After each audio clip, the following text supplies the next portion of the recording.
1927 में अंग्रेज़ों ने भारत भेजा एक आयोग, जिसमें भारतीय तो थे ही नहीं। सोचिए, भारत के भविष्य पर फैसले हो रहे हैं और हमसे पूछ ही नहीं रहे हैं। आज जानते हैं कि साइमन कमीशन ने 1930 में क्या रिपोर्ट दी और उसने हमारे आज़ादी के संघर्ष को कैसे बदला। इसमें ऑलरेडी मैंने साइमन कमीशन के बारे में बता दिया है। उसके बाद मैं ये उसकी रिपोर्ट के बारे में बता रही हूँ।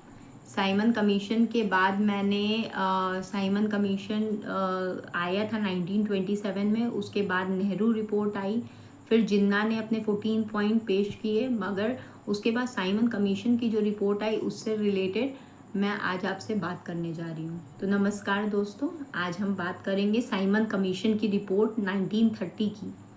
ये रिपोर्ट भारत के लिए कैसी थी, क्या कहा गया और क्यों ये रिपोर्ट भी अंग्रेज़ों की एक और चाल साबित हुई, यही आज हम सरल भाषा में समझेंगे। तो साइमन कमीशन, जिन्होंने नहीं पढ़ा है उनको बता देती हूँ, साइमन कमीशन आखिर क्यों बना। तो अंग्रेज़ों ने 1919 के गवर्नमेंट ऑफ इंडिया एक्ट में वादा किया था कि 10 साल बाद एक आयोग भेजेंगे जो भारत में संविधान सुधार पर सुझाव देगा। लेकिन 10 साल होने से पहले ही 1927 में साइमन कमीशन भेज दिया गया। इसमें सिर्फ अंग्रेज थे, एक भी भारतीय नहीं था। इसका विरोध पूरे देश में हुआ। किस नारे से हुआ? साइमन गो बैक के नारे गूंजे। तो साइमन कमीशन रिपोर्ट जो है 1930 के, इसके कुछ 5 मुख्य बिंदु हैं, तो उसको समझ लेते हैं।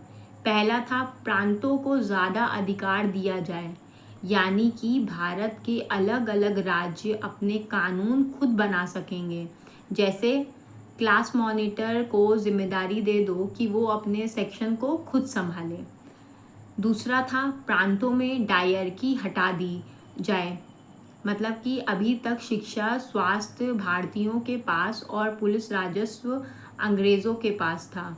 साइमन ने कहा, ये दोहरी प्रणाली खत्म करो, जैसे खाना बनाने की जिम्मेदारी आपको दी जाए लेकिन गैस किसी और के कंट्रोल में हो, तो काम कैसे होगा।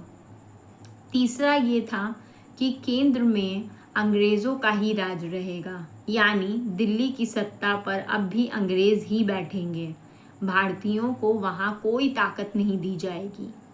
यह बताता है कि भारत को पूरी सत्ता नहीं देना चाहते थे वे, बस दिखावा कर रहे थे अंग्रेज़, वो पूरी सत्ता तो देने ही नहीं चाहते थे। चौथा था, ब्रिटिश इंडिया और रियासतों को मिलाकर एक